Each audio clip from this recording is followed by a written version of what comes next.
Nous arrivons à la troisième partie de cette émission Impression avec la poésie et nous allons parler dans ce numéro du recueil de Merivale, Le train de la vie. Pour en parler, nous avons Gilles Arsène qui est journaliste culturel, qui travaille au quotidien, qui a fait une note de lecture sur ce recueil. Et à côté de lui, nous avons Moussa Diallo, docteur ès lettres. Alors, qui connaît bien la poésie? Vous avez travaillé sur la poésie pastorale Peul, au Jolof et au Ferlo. Mais sur la poésie traditionnelle. Traditionnelle, au Jolof et au Ferlo. Ouais. Alors, Merivale, je suis content de vous recevoir sur ce plateau avec ce recueil qu'on lit avec attention, mais en pensant beaucoup, c'est vrai. Il y a des aspects philosophiques, on en parlera tout à l'heure. Alors vous êtes quoi? Vous avez fait du journalisme, vous êtes animatrice télé, vous avez été championne d'Afrique et du monde d'arts martiaux et d'arts martiaux vietnamiens. C'est impressionnant. Oui, déjà merci pour l'invitation, Monsieur Khan. Effectivement, je vais commencer par là où vous avez terminé. J'ai été, par la grâce de Dieu, sacrée championne d'Afrique, championne du monde dans le Vo Vinam Viet Vo Dao, qui est un art martial vietnamien en relation étroite avec mes origines, parce que mon père est métis lébou vietnamien. Donc, quand j'ai vu que cet art se pratiquait ici, j'ai voulu me rapprocher encore plus de ma culture, enfin de cette culture-là, et pour connaître un peu plus. Donc, oui, j'aime la compétition. Et pour moi, c'était inconcevable de pratiquer un art martial sans pour autant faire la compète. Parce qu'avant le Viet Vo Dao, je faisais du karaté. Oui. Depuis mes 8 ans, j'avais commencé jusqu'à mes 15 ans. Oui. Et voilà, donc j'ai eu aussi une formation journalistique, on va dire, parce que j'ai commencé avec le Nouvel Horizon, où j'ai eu à exercer, on va dire, entre guillemets, parce que je n'avais pas encore mon bac. J'étais très tôt attirée par tout ce qui était communication, en particulier le journalisme. Oui. Donc c'est eux qui m'ont vraiment donné le virus, on va dire. Et puis après, j'ai eu mon bac littéraire et j'ai fait des études en communication spécialement. Donc voilà, aujourd'hui, je suis là pour présenter alors, ce train de la vie. C'est pas seulement le sport que vous aimez depuis longtemps l'écriture aussi. Oui, bien sûr, oui. Dès le bas âge. Oui, dès le bas âge, dès 8 ans aussi, parce que j'ai toujours adoré les jeux de mots, j'ai toujours adoré les lettres. Et voilà, c'est une passion en fait, c'est une passion. Et puis je me suis laissé dire que vous avez plein de projets culturels. Par rapport à l'écriture, quels sont ces projets? Alors oui, j'ai plein de plans culturels, parmi lesquels je ne vais pas juste m'arrêter à ce recueil. Disons que tout à l'heure, quelqu'un dans le public me disait « Ah, vous êtes la jeune poétiste ». Non, je ne suis pas poète, je suis apprenti écrivain. Je ne me cadre pas juste dans la poésie. Je fais des nouvelles, je fais du roman. Et disons que ça, c'est un choix de sortir ce recueil plutôt qu'un roman. Parce que j'ai déjà 6 romans à mon actif, mais je n'ai pas encore édité de romans ni de nouvelles. Voilà, donc en attendant ces romans et ces nouvelles, nous allons parler de ce recueil. Alors ce recueil, en 9 chapitres, Le train de la vie, ça parle vraiment de la vie. Mais curieusement, ça commence par la mort et ça se termine par la vie. Cette inversion de... Voilà. En fait, c'est fait exprès.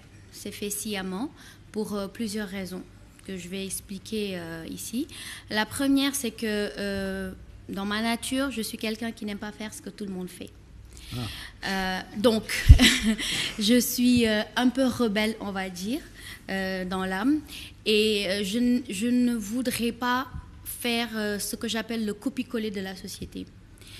Ensuite, on a toujours présenté la vie, le cycle de vie normal d'une personne comme, le point de départ, c'est la naissance, et le point d'arrivée, on va dire, ou la fin, c'est la mort. Moi, j'ai préféré commencer par le cycle inverse, pour justement dire que il n'y a pas, je veux dire, c'est pas à une personne de nous dire que c'est ça le commencement d'une vie ou c'est ça la fin d'une vie. Il y a des vies qui ont commencé après une mort, et des vies qui ont commencé dès la naissance. Enfin, on va parler de tout ça, on verra, si cette inversion est. Mais enfin, on voit que Gilles, dans ce dans ce recueil, quand même, ce qui est sûr, en tout cas, de manière, elle parle de tout ce qui se passe entre la vie et la mort. Hein, oui. Parce qu'elle a mis 9 elle parle chapitres. La mort, la tristesse, évasion, tentation, Satan, la religion, l'amour, la pensée. Elle parle de tout ce qui se passe entre ces deux extrêmes, la vie et la mort. Effectivement, c'est un recueil de poèmes que je trouve très intéressant. Je dis que c'est une jeune écrivain, mais qui est très audacieuse, parce que quand on lit ce recueil de poèmes, les mots ont un sens et les mots ont un poids chaque fois qu'on parcourt l'ouvrage. J'avoue que le premier chapitre, qui est consacré beaucoup plus à la mort, m'a vraiment pénétré, parce que je me suis dit comment une jeune femme qui n'a pas 30 ans peut autant décrire la mort. C'est-à-dire on vit sans jamais penser peut-être à la mort, mais avec ces mots, elle arrive à démystifier et à démythifier ce que c'est que la mort, parce que tu t'arrêtes un moment et tu te dis, mais donc je vais mourir un jour. Quand est-ce que je vais mourir? Et elle le dit dans l'œuvre, parce qu'à un moment donné, vous voyez qu'elle dit, elle intitule l'un de ses poèmes « L'heure a sonné », je crois. C'est l'heure. C'est l'heure, voilà. C'est l'heure où vous voyez également le mérite de la vie, hein, ou la fin de tout. C'est des poèmes qui, essentiellement, vous ramènent à la mort et vous poussent à penser à quelque chose auquel personne pratiquement ne pense lorsque la personne est en vie. Mais également, c'est un recueil de poèmes, comme vous dites, qui passe de la mort à la vie, parce qu'on la voit chanter l'amour, on la voit parler de tout et de rien, de tout ce qui se passe autour de nous. Moi, je me suis laissé embarquer dans le train de vie de Méry et je ne suis pas encore descendu. Oui, alors Moussa Diallo, Moussa Diallo, alors c'est même, elle parlait de philo tout à l'heure, il y a des relents philosophiques, hein, c'est vraiment une réflexion sur la mort, sur la vie, sur le sens de la vie, l'amour, c'est vraiment presque une écriture philosophique. Vous l'avez dit, mais moi je ne suis pas rassuré du tout. Ah oui. À l'idée de savoir que c'est une championne du monde de karaté ou je ne sais quoi. Parce que j'avais un tas de critiques à faire. Je vais revoir ma copie. On est là. Parce que pour lui rappeler qu'ici, ce n'est pas un tatami, c'est juste un plateau. Alors, bon, le texte est véritablement philosophique et il pose la problématique de l'existence à la manière des existentialistes. Et la vraie problématique, c'est de reprendre cette inquiétude des existentialistes, de se demander si la vie vaut la peine d'être vécue. Alors, elle présente d'ailleurs dans l'œuvre le monde comme un vase clos. Heureusement qu'elle ouvre une porte de sortie, contrairement aux existentialistes qui perçoivent le monde comme un vase clos, où il serait pour l'homme impensable d'échapper. Alors, moi je dis que cette problématique se caractérise surtout par la disposition des chapitres et des titres, vous l'avez dit. Elle a parlé d'abord de la mort, ensuite elle termine par la vie. Les textes sont aussi évocateurs du mythe de Sisyphe. Les choses semblent être dans un perpétuel recommencement. Elle parle de la mort, revient à la vie, elle revient à l'amour, elle parle de tout ce qui est l'homme. Et malheureusement qu'elle ne parle pas de l'homme dans son entièreté physique, mais elle semble déchiqueter l'homme en ses termes les plus sensoriels, en ses composants physiques et anatomiques. Ça, c'est très intéressant. On peut faire un peu de la symbolique du cœur, la symbolique de la mémoire. Et pour parler de symbolique, l'image, la première de page, c'est-à-dire le train, est justement symbolique de ce mouvement qui caractérise la vie. Le train, les gens montent, les autres en descendent, ainsi de suite. Mais peut-être que son problème à elle, c'est qu'elle n'est pas descendue du train. Elle voit les gens et des parents qui sont tellement intimes en descendre très tôt, et d'autres qui vont en descendre, elle en est sûre. Comme elle est sûre qu'elle-même, elle va en descendre, mais que le train constitue un cadre véritablement problématique pour l'homme, pour l'humain. Donc, c'est un texte, j'ai essayé de trouver la signification de ce texte. Je l'ai trouvé effectivement dans l'explication qu'elle donne au début.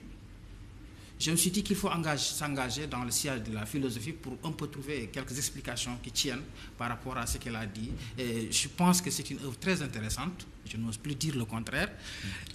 Ça change ce que je sais. Et elle parle de plusieurs choses également qui concernent l'homme et qui caractérisent son rapport avec la fatalité, avec la mort. L'homme est toujours face à la mort. Oui. L'homme est toujours face à ce qui fait que il en vient à regretter de vivre. Oui. Pour le moment, c'est cela, c'est à se demander si elle n'a pas philosophé sur la difficulté de la vie à vivre. Si je prends le poème qui s'appelle La vie, à la page 164, loin d'être un guide, elle matraque, loin d'être un soutien, elle vole la jeunesse, l'amour, l'espoir, l'âme. Ne vous y trompez pas, c'est la fausse chose d'Hugo, c'est le spleen de Baudelaire, c'est la fleur du mal, apparence de beauté et de simplicité, mais au fond, cruel assassin, elle arnaque l'imagination. Oui, c'est elle qui trahit Jésus le Christ, qui nourrit de faux espoirs. C'est elle la vie. Difficulté à vivre, vraiment, c'est votre conviction? Non, pas réellement. Pas réellement. En fait, à travers ce poème-ci, j'ai voulu juste, cibler la jeunesse. Parce que, bon, je ne me considère pas vieille, on va dire, mais au vu de ce que j'écris, en fait, c'est juste pour alerter la prime jeunesse. Quand on est jeune, on dévore la vie. On ne pense pas à la mort. On ne pense pas qu'un jour, que tout puisse s'arrêter. Quand j'étais plus jeune, je n'imaginais pas qu'un jeune, quand je dis jeune, un moins de 30 ans, pouvait mourir. Et aujourd'hui, quand j'écris tout ça, c'est pour alerter la jeunesse, en fait. C'est pour leur dire que la mort ne choisit pas. La mort ne vous demande pas de vivre votre jeunesse et qu'elle vous attend à votre vieillesse. Non. Elle peut prendre le moment qu'il faut à vos 17 ans, à vos 16 ans, alors que vous vous dites que vous êtes encore à la naissance, que vous n'avez encore rien fait. Et il ne faut pas qu'on se leurre pour moi. Et pour moi, cette vie, c'est une sorte de leurre. Donc, il faut la vivre pleinement, mais tout en ayant conscience des attaches qu'est la mort, qui est là, qui est omniprésente autour de nous. Oui. C'est plus vous voyez presque la vie comme un, je sais pas, comme un piège. Quand vous dites le jour où j'ai pris ce train, sous-entendu de la vie, j'ai cru pouvoir rire, mais en vain, je ne m'étais pas rendu compte que je venais de mettre mes pieds dans un immonde guêpier. Effectivement. Je compare cette partie-là, on va dire, à une personne, une jeune personne qui sort de son innocence pour entrer dans la vie d'adulte, ce que j'appelle la vraie vie. Parce que quand on est couvé par ses parents, on est dans une sorte de carcan tout rose, tout bon. On nous fait croire que le monde est beau, que la vie est rose. Non, pas du tout. Donc, en entrant dans la vie d'adulte, on vient avec ses rêves, on vient avec son innocence et sa naïveté. Et on se dit, je vais réussir, je vais faire ci, je vais faire ça. Mais attention, réveillez-vous. Il y a les coups bas, il y a les méchants, il y a les hypocrites. Et ça, forcément, on ne te prépare pas à ça. Et quand tu es quelqu'un d'assez sensible, quelqu'un qui est naïf, qui croit que, voilà, parce que tes parents t'ont donné cette éducation-là, parce que ton entourage est bienveillant, tu penses que la vie est belle, la vie est bienveillante. Non, c'est un immonde guêpier. On trouve du tout. Oui. Justement, pour confirmer cette image du guêpier, on a l'impression que... Il y a même Satan. On a l'impression que l'homme est condamné à l'hibernation, à l'hypnose, au repli, à la torpeur. Et pour le confirmer, ce poème Silence. Silence, elle dit, un silence brouillard m'entoure.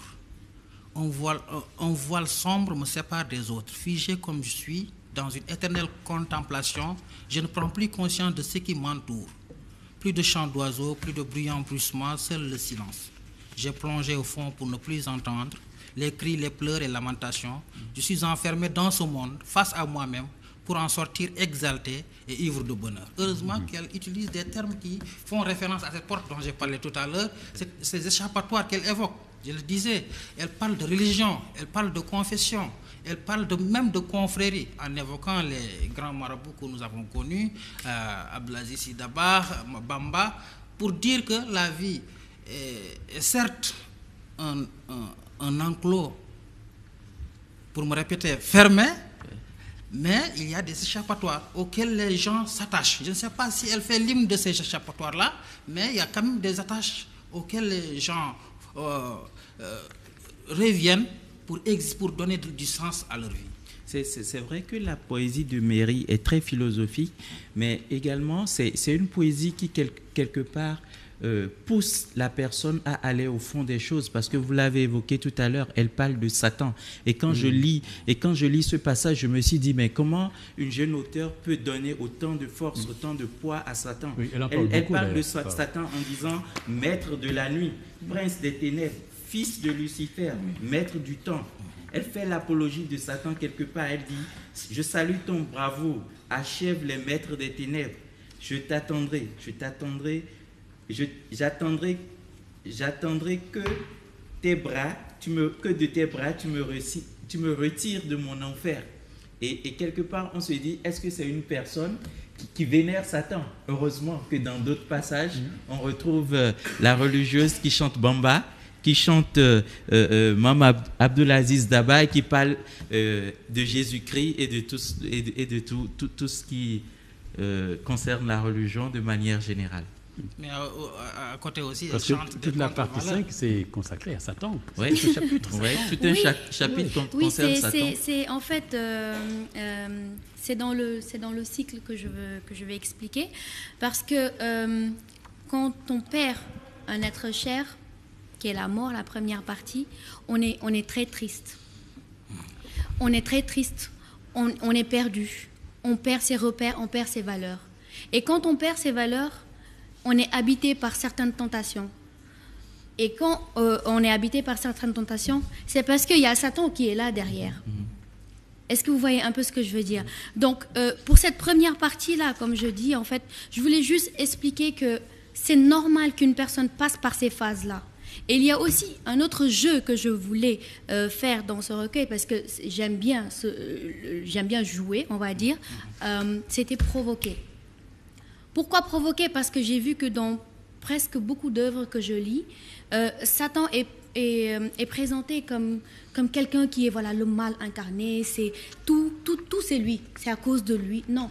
Oui, c'est l'idée généralement admise quand même, Satan. Oui, c'est l'idée généralement admise, mais moi ce que je veux dire dans cette partie-là... Vous le dédouanez. Je ne le dédouane pas. Mais vous l'appelez maître de Lucifer, c'est-à-dire maître prince de la des nuit. ténèbres, c'est quand même... quand on est enfant, on assimile la nuit à tout ce qui est ténèbres, à tout ce qui est sombre. Et quand je ne fais pas l'apologie de Satan, je dis juste que si vraiment Satan est responsable de tous ces maux aujourd'hui de la vie que nous vivons, alors c'est qu'il est vraiment fort. Et pour ça, je lui rends hommage. hommage à Satan. C'est justement pour dire, il ne faut pas qu'on jette il ne faut pas qu'on jette la pierre à Satan. Tout ce qu'on fait de mal, oh non, c'est l'œuvre de Satan. Non. Voilà. Mais l'homme a un libre arbitre. C'est peut-être cette volonté d'être objectif qui a fait que vous avez mis en avant un peu cette dualité des éléments de la nature, et parlant d'un Zijan dont les sentiments dans les sentiments duquel se mêlent lumière et ténèbres. Vous célébrez un peu cette dualité-là. Vous faites que tout, comme l'a voulu Dieu bien entendu, existe en deux, en dualité. Et c'est la nature même de ma personnalité. Je suis une chose et son contraire. Je n'aime pas être identifié à un carcan ou à une chose. Quelquefois même on s'y perd. On ne sait pas si dans le cas de Satan ou dans le cas même au-delà de ça, même dans les poèmes où elle parle d'amour, on voit que c'est une personne qui veut aimer et qui refuse d'aimer également. Et ça se voit que l'auteur, c'est une personne qui est constituée d'une dualité, quoi. Elle est quelque chose et elle ne l'est pas à la fois. Oui. Ouais. Alors, ce qu'elle dit sur Satan, cette séparation de Satan, ça confirme un peu ce qu'elle disait sur elle-même, en disant qu'elle n'aime pas faire comme tout le monde, penser comme tout le monde. Parce que justement, dans les hommages au père, à la mère, il y a l'hommage à la prostituée aussi, à la page 116. Il y a un hommage à Nongolo, il y a un hommage non, mais Nongolo, on peut comprendre, mais à la prostituée, oui, c'est ça. Et même au Boudjouman, qui s'appelle le prince de la rue. Oui. Voilà. Donc, je voulais prendre ces personnalités-là, bien ces personnages, on va dire, qu'on stigmatise dans la société. Parce qu'on est prostitué, forcément, on est quelqu'un de méchant. Non, il y a toujours une histoire derrière. Et pour cette partie-là Oui. de la procession Une qui fille de la s'appelle nuit. Une fille de la nuit, il y a après Cécilia, ma fille, qui est la prostituée qui parle à sa fille et qui lui parle des raisons pour lesquelles elle s'est jetée dans ce monde-là. Et je ne suis pas pour qu'on jette tout le temps la pierre à une personne, parce que pour moi, si une personne fait une chose ou pose un acte, c'est parce que derrière, elle a de réelles motivations. Donc avant de juger, avant de jeter la première pierre, essayons d'abord de comprendre la personne.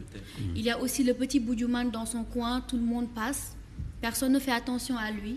Et pourtant, il est dans son monde, le prince de la rue, qui est le roi dans son propre monde. Il n'a pas de belle et pourtant, il ne finit pas de butiner les poubelles. Oui. Alors, voilà. Voilà, Vous voyez, elle fait du slam. oui, elle a des mots qui claquent, Oui. comme avec les slameurs. Tout à là, hein. fait, tout à Exactement. fait. Je pense que c'est une auteure qui doit beaucoup aimer le slam aussi, parce que quand on lit ses poèmes, ben, on a l'impression, je le lui ai dit, je crois que Oui. moi quand je lis, j'ai l'impression que c'est Grand Corps Malade qui est en train de slammer ou un de Et ces grands paradoxalement, je slameurs. n'écoute même pas Grand Corps Malade. Ouais. Vous écrivez les autres slameurs, parce que les mots, ça claque comme Oui, j'écoute les slameurs, oui, bien sûr. Mais en fait, l'objectif recherché à travers ces poèmes-là, c'est justement le fait qu'un jeune puisse le lire en utilisant les sons, en pouvant slammer, en pouvant chanter, en utilisant le son, parce que j'ai vu que la poésie est en train de mourir, la poésie classique, rime embrassée, rime plate. Et qu'est-ce qui naît à la place? C'est le slam. C'est des jeunes qui sont là, qui utilisent les sons pour attirer d'autres jeunes. Et pour moi aussi, je voudrais un lectorat jeune. Et en ce sens, parce que, toujours pour revenir à ma nature rebelle, je n'aimerais pas être dans un cadre où on me dit il me faut un alexandrin, il me faut ça, il me faut ça. Non, j'ai envie d'écrire en vase, j'ai envie d'écrire en dessin et surtout j'ai envie d'utiliser les sons. Comme c'est l'heure, tout est en heure. Tu finis en heure. Oui, c'est beau. Les sons en anse, parce que j'aimerais qu'un rappeur puisse l'utiliser, un slameur ou un poétiste classique. Oui. Alors, elle parle des dessins, elle parle de la religion, mais on a l'impression, comme elle dit qu'elle s'adresse prioritairement aux jeunes, peut-être leur dire que l'essentiel, c'est de croire. En fait, vous dites, croire, c'est ce qui est le plus important. Croyance en Dieu, croyance en l'amour, croire à tout. Que nous importent les médisances, il faut continuer de croire en soi-même, en son cœur, en son ami, continuer de croire pour notre survie sera notre seule arme ici-bas. Moi, je crois qu'elle invite plutôt toute l'humanité à s'assumer. Oui. Comme dans ce poème où elle invite les gens à pleurer vraiment quand elle en a envie. L'invite à pleurer est une sorte d'invite à une mobilisation contre tout ce qui peut paraître comme un mal contre l'humain, n'est-ce pas? Maintenant, l'invite à pleurer aussi, comme je l'ai dit tout à l'heure, c'est assumer toute sa personnalité, assumer ses sentiments, pleurer quand il faut pleurer, rire quand il faut rire. Malheureusement, de nos jours, c'est le contraire qui se passe. Voilà. On affiche des sentiments qui ne sont pas les nôtres. Bien sûr, c'est justement ce que vous soulignez là que j'essaie en fait de montrer, parce qu'à un moment on reste humain. Quoi qu'il puisse arriver, on est humain. Et je suis contre le fait qu'on dise à un jeune garçon qui a mal, qui ne veut pas pleurer, un homme ne pleure pas. Je suis désolée, un homme, c'est un humain avant tout. Il a le droit de ressentir ses émotions et de les montrer. Quand je vois une jeune fille, on lui dit, voilà, tu es une fille, tu dois être plus forte que les hommes, tu dois te montrer plus forte. Non, tu es une femme, tu es une fille, assume ton statut de fille, tu es sentimentale, pleure quand il le faut, mais bats-toi, même en pleurant. J'ai noté que c'est un appel à la pureté naturelle, quoi. Et véritablement, cette pureté est exemple de toute influence, fuite religieuse ou confessionnelle. Alors, Meribé, que se passe-t-il quand vous écrivez un poème et que vous ne trouvez pas de titre, vous mettez des points d'interrogation là? Justement. C'est vrai, elle le fait. Ouais. Il est l'heure de pleurer sans heure, du fond du cœur, plonger même en profondeur. Je serai à l'heure, je regarderai s'envoler les heures, l'âme en peine sans heure, vers ton domicile toute heure. Mais, point d'interrogation, il n'y a pas de titre. Alors, c'est la panne, c'est quoi? Non, ce n'est pas la panne. J'ai voulu innover, j'ai voulu changer un peu. J'aurais pu lui trouver un titre, hein, mais il y a des moments qu'on vit dans une vie, on a ce qu'on appelle le blanc. C'est un titre Il n'y a rien qui se passe en fait. Et pourtant, il y a ce tumulte d'émotions-là. Mais on ne peut pas utiliser, il n'y a pas un mot pour l'expliquer. Oui. Et c'est ça en fait. C'est cela. Dans le recueil, c'est pas de la coquetterie, c'est pas de la panne, rien. Ce n'est pas de la panne ni rien du tout. Oui. C'est juste pour expliquer les différentes émotions. Oui. Dans un autre poème, il y a par exemple le dernier mot du poème que je reprends au début. Oui. C'est aussi un jeu. Comme je dis, j'aime bien jouer. Je finis par monsieur, je reprends par monsieur. Je finis par vie, je reprends par vie. Pour dire que tout est recommencement. Je me suis posé les mêmes questions que vous quand je parcourais ces passages où elle a mis point d'interrogation, mais je n'avais pas du tout compris tel qu'elle l'a fait. Et j'ai envie de lui poser une question parce que quand elle met point d'interrogation, elle dit que c'est quelque chose sur lequel on peut passer, on ne se l'imagine pas. Pourquoi n'avoir pas alors laissé ces pages blanches, complètement blanches, pour dire que j'ai pensé, mais je n'ai pas de mots pour le dire. Parce que finalement, il y a eu des points d'interrogation, mais il y a eu des mots après pour dire quelque chose par rapport à ces interrogations. Parce que si je laissais la page blanche ou le titre blanc, ça voudrait dire que c'est vierge. Et quand c'est vierge, c'est vide. Ce n'est pas vide. Il y a quelque chose qui est là. Même si on n'arrive pas à poser un mot dessus, il y a quelque chose qui gargouille. Donc, qu'est-ce qui symbolise cette interrogation-là? Qu'est-ce qui symbolise ces sentiments-là? C'est des points c'est des points d'interrogation. Moi, je pensais avoir trouvé la solution parce que j'ai vu que ça correspondait à une équation, à des devinettes, à des charades. Parce que quand on lit un poème jusqu'à la fin, le poème qui a un titre en point d'interrogation, on sent qu'à tout moment, on sent que déjà il y a la mélancolie de l'auteur. Oui. Mais deuxième élément, c'est qu'on sent qu'il reste un bout de vers. Qui suis-je? Oui. Alors, on va donner, mais quand même, elle est quand même conventionnelle parce qu'elle chante la féminité dans la partie 4, Tentation. Hein, là, quand même, c'est l'éloge de la féminité. Là, elle tombe absolument, elle est absolument conventionnelle. Hein. Oui. Je suis en train de me demander, est-ce que le recueil, c'était pas plutôt un hymne à la vie? Elle a dit tout de suite, elle aime jouer. Je pense qu'il faut entrer dans son jeu pour comprendre qu'en parlant de la mort, est-ce qu'elle ne parle pas, à mon avis, donc de la vie? Est-ce que le recueil, ce n'est pas surtout un cri d'espérance, un appel donc à la vie, et que véritablement dans ce monde où l'avoir et le pouvoir priment, est-ce que dans ce train de la vie-là, elle ne nous invitait pas à avoir beaucoup plus de philosophie, beaucoup plus de sagesse? Et surtout l'antériorité de la mort par rapport à la vie. Oui, c'est bien évidemment cela, mais c'est aussi pour dire que la mort est un phénomène de notre vie qui est là, qui est omniprésente. Et j'essaie à travers cela de montrer qu'on ne doit pas avoir peur de ça. Si. On ne doit pas avoir peur dans le sens où quand on a peur, on est bloqué. Et quand on a assumé sa vie, quand on a assumé ses choix, quand on vit sa vie pleinement, on ne peut pas avoir peur de la mort. Parce que ce n'est pas une délivrance. La mort serait une délivrance quand vous souffrez dans une vie. La mort serait juste un événement naturel qui est venu à son heure. Voilà, c'est ça. Et quand je parle de tentation, étant donné que mon public est... Enfin, mon public... la cible, la cible que je vise est la jeunesse. Je parlais du mot, excusez-moi, du terme le sexe. Oui. Mais j'ai essayé de mettre du vernis vu qu'on est dans une société qui n'accepte pas certains mots crus. Et donc, à travers ces poèmes-là, dans Tentation, j'ai voulu exprimer en fait ce que des jeunes filles, ce que des jeunes hommes pouvaient ressentir, en leur fort intérieur. Et peut-être qu'ils n'avaient pas assez de cran pour le montrer dans une société qui essaie de... Avec des poèmes aussi sexy, voilà. C'est bien, oui, c'est ça. Ensorceleuse, la proie et le prédateur. Oui. Hein. Mais c'est vrai. C'est des histoires de jeunesse qui se passent. Et j'ai voulu aussi montrer à certains parents ce qui se passait. Oui. Toujours, je pense que c'est la partie où j'ai plus utilisé le vernis et la métaphore. Oui, cette ivresse qui soudain m'habite au rythme de tes lèvres, l'extase, le bonheur. Mais vraiment, oui, c'est vrai. C'est comme une série chose là qui passe à la censure, quoi. Oui. À chaque fois que vous approchez de la chose, vous revenez en arrière. Voilà, juste on s'approche juste un peu du bord et puis on revient. Oui, c'est justement ça. Alors moi, je voudrais passer dire que quand même, malgré la belle écriture, vraiment devant ce beau recueil, il y a quand même des coquilles, des fautes vraiment inacceptables. Il y en a, bien sûr. Inacceptables. Oui. Je t'aime, papa, malgré tous nos différends. Vous écrivez différents avec T. Sera notre seule arme. Vous parlez de larve du volcan. Je pense qu'on dit lave. Cette lave qui coule, c'est lave. Sinon, ça ne coule pas avec ce R-là. Merci beaucoup. En fait, ça dépend si c'est elle ou l'éditeur, là. Comment?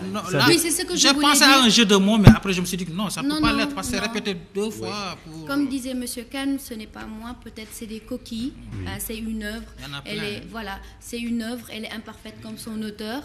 Et heureusement d'ailleurs, parce que si c'était une œuvre parfaite, je me serais posé des questions. Mais on va y remédier dans les prochaines publications, Inch'Allah.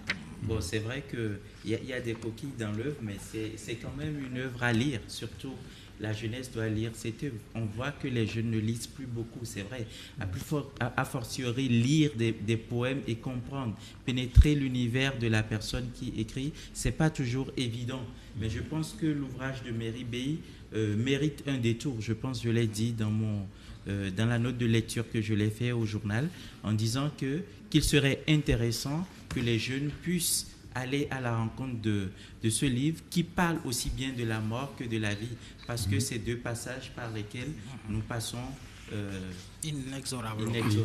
Et puis il y a des mots qui souvent reviennent, le mot soir. Hein? Mais elle se pâme tout le temps. Oui. Un soir où il me parla de mort, un soir où il me parla d'amour, un soir où l'espoir le déserta, il fut un soir où l'impétuosité le caractérisa. Ce fut ce soir où il baisa ma main, ce soir où ses paroles furent de la soie entre mes mains. C'est joli, cette image. Voilà. Et puis ce dernier soir, là, où là des tourments de la vie, il me sourit pour une dernière fois, tel l'ange sauveur, pour partir vers d'autres cieux. Je ne sais pas ce que c'est. C'est un départ, c'est une mort en beauté. C'est la mort de mon grand-père. Oh oui. Et c'est lui qui a motivé la sortie de ce recueil. Ah ben. Et c'est à lui que je rends hommage dans presque toute la partie La mort. Ah ben. Parce que mon grand-père maternel, c'est l'homme qui m'a le plus marqué dans ma vie. C'était mon héros. C'était pas juste un grand-père. Il m'a appris beaucoup de choses, beaucoup de langues. Et il m'a ouvert les yeux sur le monde et m'a fait rêver. Donc, c'était ma manière à lui de lui rendre hommage. Oui, je savais pas que je ne savais pas que c'était pour lui. Très bien. C'est un beau poème que vous lui avez dédié. Donc voilà, Merry Beye, Gilles Arsène, et puis le professeur Diallo, Moussa Diallo, qui sont venus donc nous parler de ce recueil, Le train de la vie, un train dans lequel on peut entrer, n'est-ce pas, hein? Et descendre à bon port. Descendre à bon port. Heureusement. Oui, puisque ça se termine sur la vie, donc on peut y entrer. Bien sûr. Très bien. Bien sûr. Voilà. Et je remercie tous ceux qui sont venus de Saint-Louis, d'ailleurs, de Tuvaouane, et les élèves qui sont venus aussi, qui sont venus de Mbao, nous tenir compagnie à ce public. Il y a des étudiants de l'université. Les étudiants. Du département de lettres modernes. Mais très bien, voilà, aussi. Hein? Voilà, vous serez toujours les bienvenus dans le studio d'impression. Merci d'avoir passé l'après-midi d'enregistrement avec nous. Merci à tout le monde. Merci.